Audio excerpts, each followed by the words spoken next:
Let us start with the practical 22, that is Miller-Swift generator. The transistor Miller time-based generator circuit is a popular Miller integrator circuit that produces a sweep waveform. So basically this is going to produce a sweep waveform.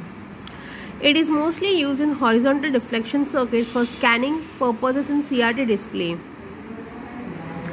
What is basically a Miller circuit? We have already seen in the theory lecture. The Miller time-based circuit consists of a switching timing.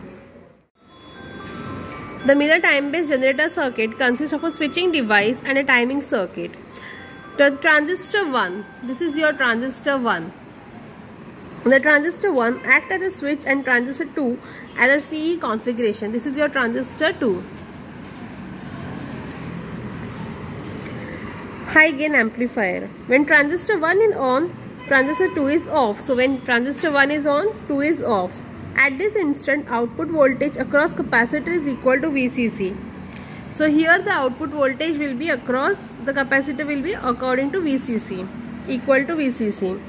If a pulse negative polarity applied, then the transistor 1 is reverse bias and it switch off.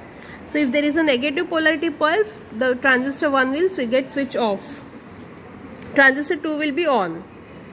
Transistor 2 conducts output voltage begin to decrease to 0. When input pulse is removed, the capacitor again begins to charge.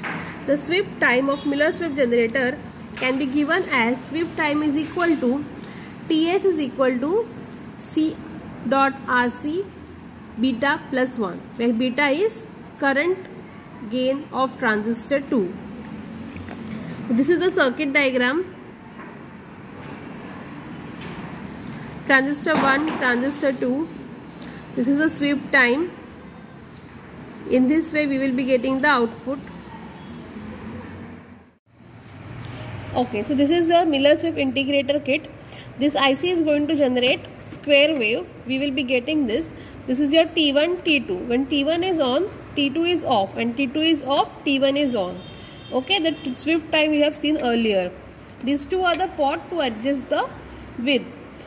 This is the output. Output is connected to CRO. Okay, this is your output. This is your input. This waveform is input waveform. So 1, 2 into 5, 10 volts is your 10 volts peak to peak is your input, and we can see a sweep is generated. So T, this is your TS sweep time. So these are the spikes generated or the sweep generated at the output.